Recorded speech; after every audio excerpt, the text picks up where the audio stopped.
В Ингушетии обыски и задержания лидеров оппозиции. В республике, напомню, с осени тысячи людей протестуют против передела границы с Чечней. Речь идет об участниках согласованного с властями митинга. Он прошел в столице Ингушетии Магасе на прошлой неделе и закончился столкновениями с полицией. Кроме того, как сообщают местные СМИ, сегодня ночью в Магасе был отключен мобильный интернет.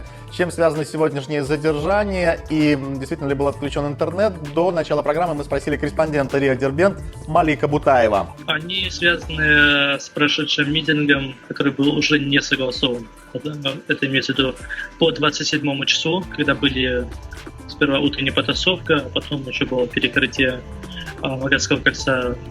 Задержали почти всех организаторов протеста в Ингушетии. Это Ахмеда Баракоева, Бараха Чемурзиева. Дали по 10 суток другим организаторам, это Мусе Мальсагу и Ахмеду Погорову, выписали штрафы. Ахмеду Погорову выписали 20 тысяч рублей штрафа, а Мусе Мальсагову, который является председателем Ингушского комитета народного единства, ему выписали штраф на 150 тысяч рублей. Кроме них ведется охота на, скажем так, на активистов. По ним суды еще не прошли, но у них также прошло изъятие техники и ожидается скоро судебное заседание. На данный момент мобильного интернета до сих пор нет в Ингушетии. То есть, опять же, как и было это в прошлом году, в октябре месяце, по-прежнему глушится интернет-мобильная связь. По поводу народных волнений могу сказать, что звучат призывы о том, чтобы снова проводить митинги. Согласованно, не согласованно, неважно. Главное выразить свой протест по поводу задержаний, обысков, которые сейчас проводятся в Ингушетии. Но в то же время организаторы призывают не устраивать никакие провокации, то есть не выходить на улицы, призывать к спокойствию и, скажем так, терпению. Можно с точностью сказать уже, что сегодняшние акции, сегодняшние меры воздействия на силу народного протеста, на лидеров и на участников акций, массовых акций является одним из звеньев в цепочке тех репрессий, которые обещал издать глава республики.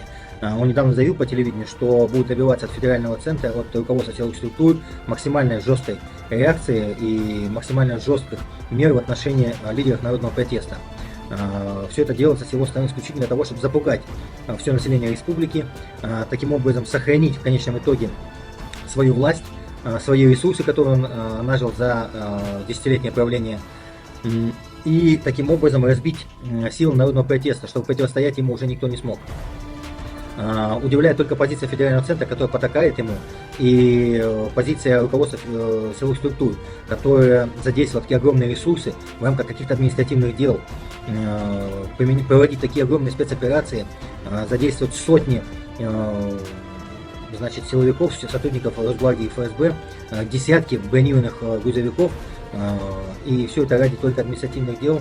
Но как-то понимаешь, что слишком дорогая цена для достижения меркантильных целей или каких-то, чтобы ублажить или удовлетворить просьбу регионального руководства. Это слишком огромная цена и абсолютно безответственная. Федеральный центр сделал неправильный шаг в данном случае, и он должен был для снижения, для стабилизации общественно-политической ситуации в регионе отстранить главу республики от власти, фактически отправив его в отставку. Да и в нормальном обществе, нормальной в системе власти глава региона, да любой чиновник при выражении вотума недоверия со стороны населения республики должен был покинуть свою должность и добровольно уйти в отставку. Но, видать, желание сохранить власть и деньги, оно превышает и разум, и закон, и благоразумие абсолютно со стороны руководства республики. Это репрессии, которые, безусловно, будут продолжаться, я уверен, и ни к чему хорошему они не приведут. Но мы призываем население республики, народ, проявлять спокойствие и не поддаваться провокациям.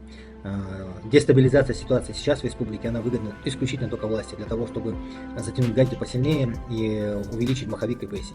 Весь народ не может быть оппозицией, весь народ не может быть неправ. Поэтому в данном случае это лидеры народного протестного движения. Преследования, связанные в первую очередь с их гражданской позицией. До этого времени преследования активистов были, и они проходили в форме бесед и вызовов в ЦП, и обыски, и административные штрафы, увольнение с работы. И все это только потому, что люди выражают свою гражданскую позицию, которая ни в коем случае не идет вразрез с законами. Наоборот, люди требуют, народ требует, лидеры протестного движения требуют соблюдения законов Российской Федерации на территории Республики Ингушетия. Они требуют соблюдения конституционных норм. Эти преследования начались еще в сентябре 2018 года, после того, как 26 сентября было заключено соглашение между Чеченской Республикой и Республикой Ингушетия, в результате которого было передано около 10% территории Республики Ингушетия. Это исконные ингушские земли, где находятся родовые башни, находятся кладбища, ингушские потомки, которых живут сегодня в Ингушетии. Вот эта история, вот она началась с того самого времени. И потом это продолжалось все последующее время. Сейчас, в данный момент, то, что задержали лидеров протестного движения, это по причине того, что они принимали участие в митинге 26 марта. Но митинг 26 марта был санкционированный. Вот, им меняет вину то, что, значит, без разрешения, значит, митинг, люди не разошлись на митинге, митинг продолжался еще 27-го. 27-го рано утром вмешались, значит, силовики, и произошло вот это столкновение, известные вот эти вот события утра 27 числа.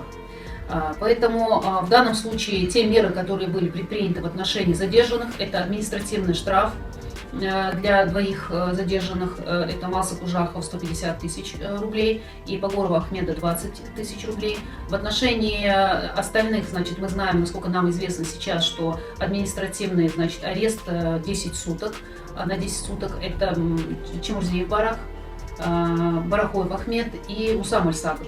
Хотела бы сказать, что Барахоев Ахмед старейшина, и он очень плохо себя чувствует, он болеет, его здоровье пошатнулось достаточно сильно вот в результате вот всех этих последних событий и переживаний. Скопление силовиков в Ингушетии, оно связано, во-первых, постепенно, время от времени в республику прибывали прикомандированные, так скажем, да, прикомандированные, это и Росгвардия, и других силовых структур. Вот, но в последнее время, особенно до митинга, после того, как было объявлено, что будет проходить митинг, хотя митинг был санкционированный, массово стали приезжать в республику, стали направляться к нам сюда, в республику, представители силовых структур. В первую очередь, это Росгвардия, прикомандированные. Однозначно под предлогом того, что лидеры протестного движения предпринимают какие-то незаконные действия, значит, руководствуются не буквой закона и так далее. Хотя все это, естественно, не соответствует, ни в коем случае не соответствует действительности. Вот. Под этим предлогом, для того, чтобы заставить замолчать лидеров народного протеста. Но нельзя заставить замолчать весь народ. Нельзя заставить замолчать всех людей, которые сами своими глазами видят тот беспредел, который видят то, что творится сегодня у нас в республике, и то, что было сделано последнее, вот сейчас вот этот законопроект о референдуме в республике Ингушетия, когда основополагающие, самые главные составляющие этого документа объяснялось таким образом, что просто пропал абзац, но так не бывает. Если самые главные составляющие, основное содержание документов куда-то чудесным образом исчезает, то документ просто перестает быть как таковым документом. Вот. И люди не верят. Почему люди, несмотря на то, что было сказано о том, что отзывается законопроект на 3 месяца, вот, люди все равно требовали проведения митинга, высказывались по этому поводу, потому что люди не верят. Люди не верят. Народ не верит, потому что люди говорят о том, что мы не можем гарантировать, что мы проснемся и в одно прекрасное утро узнаем о том, что мы остались вообще без республики. А какой ценой и какой кровью досталась и нам республика в 1992 году, и как ее добивались наши предки, наши старшие много лет, и прошли и тюрьмы, и прошли и каторгу, и все что угодно для того, чтобы только у ингушского народа была своя республика. И вот тот страх, который несут в себе люди относительно того, что вот через послушный парламент, через депутатов, которые там при каждом щелчке тут же, значит, исполняют то, что им говорят, независимо от того, антинародное это, против народа или нет. Вот, и люди не доверяют ни главе республики, не доверяют ни парламенту, не доверяют ни правительству. И тот человек, который в равной степени несет ответственность за все сегодня происходящее, он, значит, вот сидит тихо, молча, значит, и думает, что он отсидится. Это Евлоев Зелимхан, который также сегодня призвал ингушский народ к ответу за все, что было им содеяно. Вот, каждый из них должен будет нести ответственность и перед законом, и перед своим народом.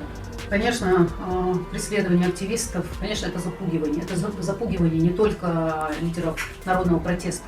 Это попытка запугать все население. Это попытка показать, что вот смотрите, что будет с теми, кто попытается, значит, требовать законный порядок.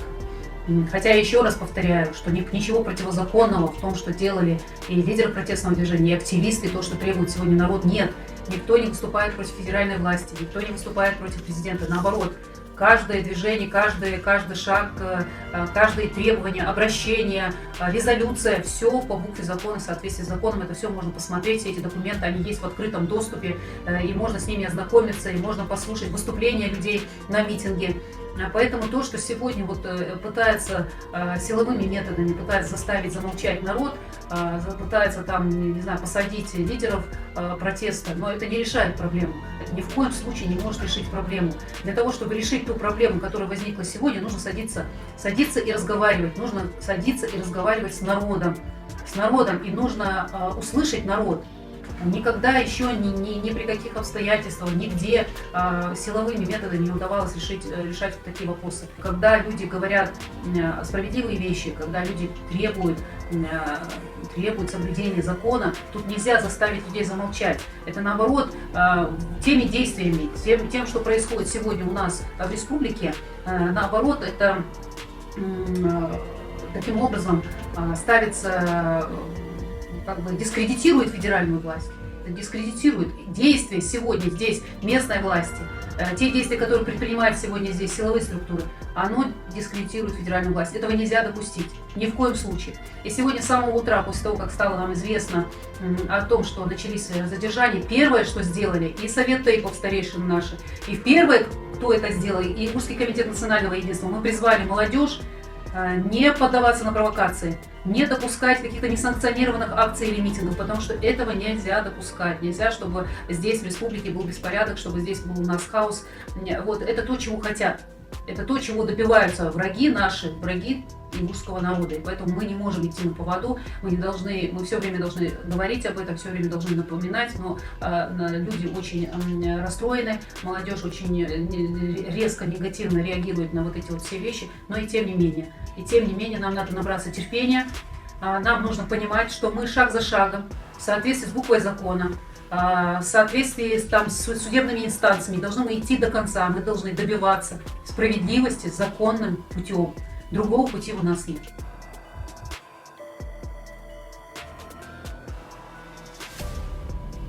Я сегодня начальник ГИБДД задачу эту поставил. Все машины, которые в ночь после этого катались, самым жестким образом их надо наказать. Самым жестким. Но особенно организаторам митинга. Я буду обращаться во все инстанции, добиваться уголовного преследования всех организаторов митинга. Их надо просто снять и сажать в тюрьму. Вот на это обращаю очень серьезное внимание.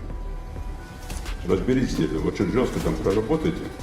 И с каждого держателя контроля мы должны утром и вечером заслушать, что по ним делать органы правопорядка. И добиваться того, чтобы как минимум административно, как максимум уголовные дела были возбуждены против организаторов. Да, по молодежи там все равно, кто сопротивлялся, по ним будет, чтобы другим было неповадно. А все остальное, это разговор. Но Валера говорит, сам получил. Равна не может возможность желания.